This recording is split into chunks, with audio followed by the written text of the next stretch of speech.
shooting case, made the call. Authorities were able to pick up this person of interest, as they call it. He has since been arraigned, and now we're waiting to see if authorities will say indeed if he is the suspect in the manhunt. Yeah, he was sitting at a table in the back of McDonald's wearing a blue medical mask, had a laptop with him, and a backpack. Police approached him, gave a fake ID. When officers ran the ID, they asked him if he'd been to New York recently. He began to shake and was quiet. At the police station, they searched his backpack and found the 3D printed gun and silencer, along with one loaded Glock magazine. So, clearly, police in this situation believe. I'm gonna jump in because they're telling me that they're just started talking. Live, listen in.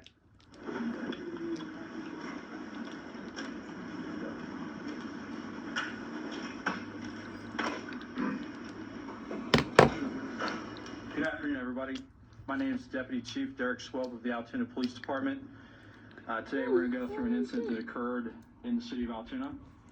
This morning at approximately 9:14 a.m., Altoona police officers received a call of a suspicious male at a local restaurant. It was reported that the male matched the description of the United Healthcare murderer in New York City. When officers arrived, they made contact with the male who had a face mask on. That male was asked to remove his face mask, and officers immediately recognized him as a suspect in the New York City shooting in recent days. That male was asked for a form of identification. He then provided a fake identification card out of New Jersey. After a brief investigation, it was determined that the ID provided was in fact a fake ID, and he was subsequently arrested for a forgery charge. Once he was taken into custody for that forgery charge, he was transported to the Altoona Police Department.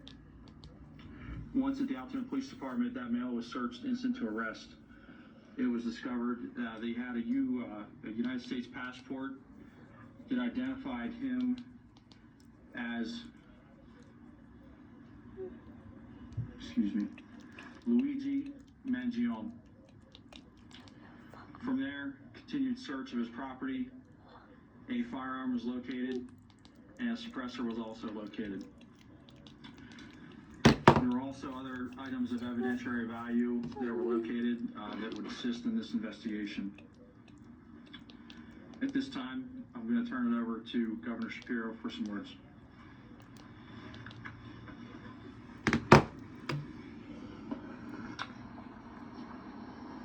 Thank you, Deputy Chief Swope, and let me acknowledge and thank the law enforcement who I'm joined with today, beginning with Lieutenant Colonel Bivens of the Pennsylvania State Police. I want to thank Senior Special Supervisory Agent Szabo from the FBI, and acknowledge NYPD Commissioner Daughtry and the women and men of the NYPD who join us here today, District Attorney Weeks, who you will hear from shortly, and I just concluded a briefing with Mayor Adams and Commissioner Tisch from New York.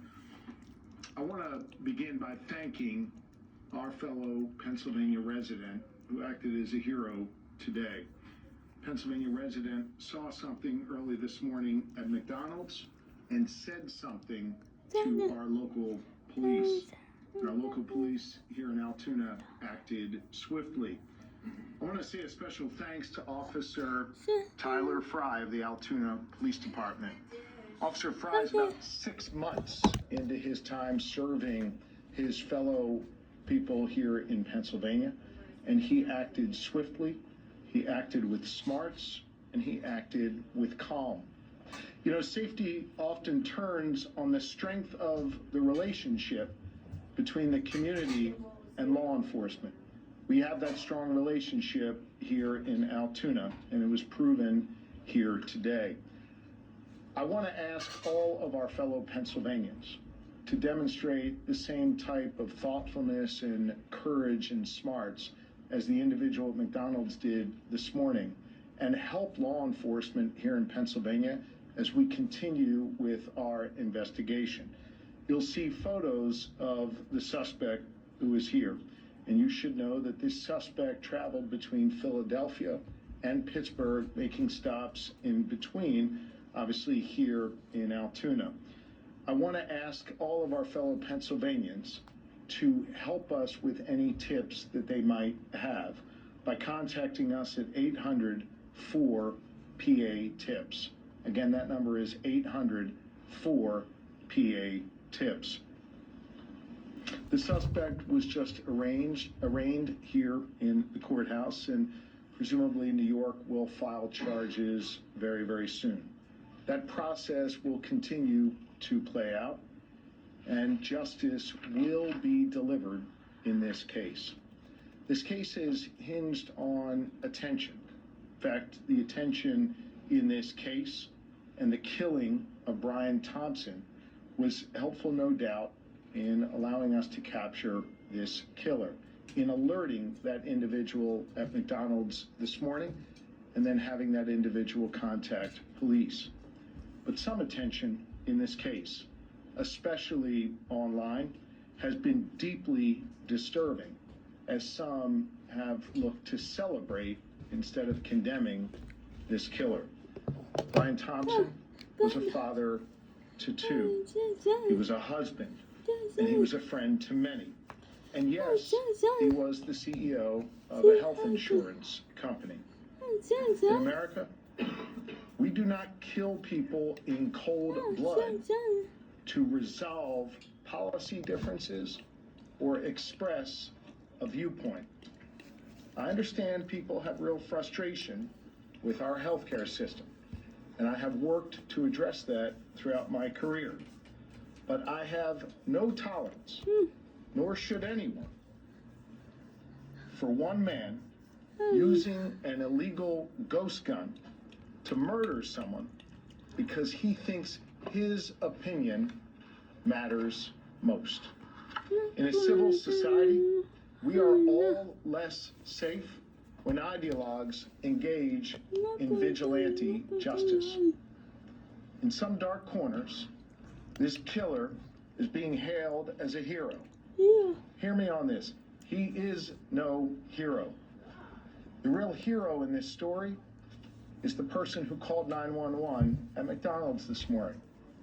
The real heroes every day in our society are the women and men who put on uniforms like these and go out in our communities to keep us safe. This killer was not a hero.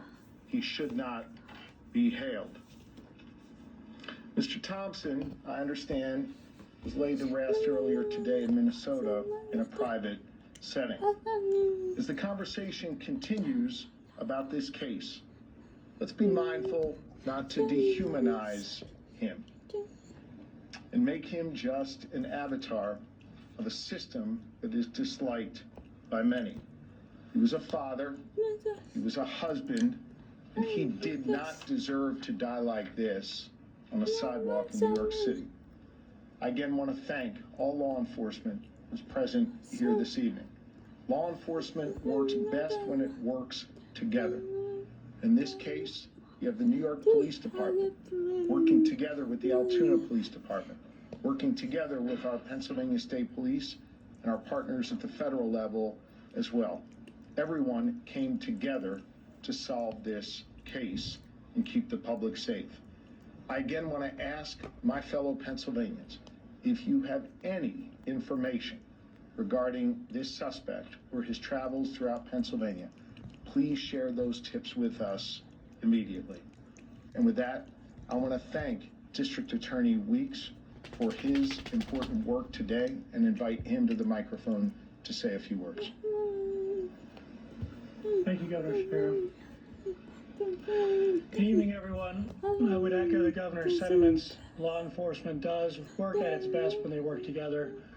I'd also like to thank District Attorney Seidel. He and his staff came down from Manhattan District Attorney's office today in record time to assist us at the Altoona Police Department.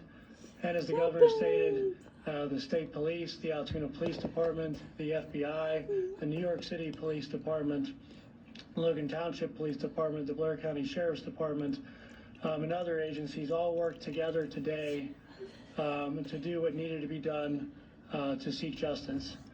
I often brag about how the community in Blair County isn't afraid to say something, to report a crime, to contact local law enforcement. And I've often touted how they've made their community, whether it be Altoona or somewhere else, a safer place to live. And today I submit that a resident from Altoona and the Altoona Police Department helped make New York City a safer place to live and helped to kickstart the process to seek justice for a senseless killing. So again, I'd like to thank everybody, and it's my honor to introduce Deputy Commissioner Daugherty at this time. Thank you. Thank you, Mr. DA.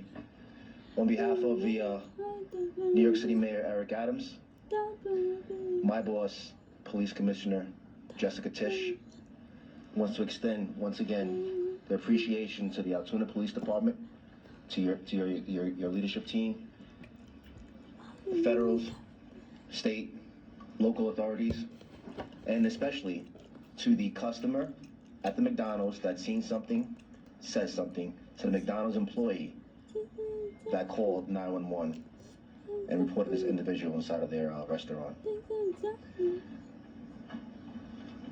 The middleman behind me, the detectives. Some of these detectives that are standing behind me haven't been home since Tuesday when this incident happened.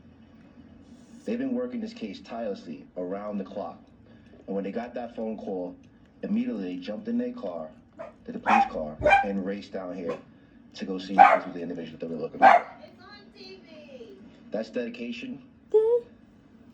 That's their commitment to bringing this individual to justice is just standing behind me. And on behalf of the mayor and the police commissioner, they extend their thanks and appreciation to you as well. Here's a message to the criminal element that they want to commit a crime in New York City and cross state lines, county lines. The message is very clear. Police Commissioner Tisch's police department will find you and bring you to justice. Just look behind me. Thank you.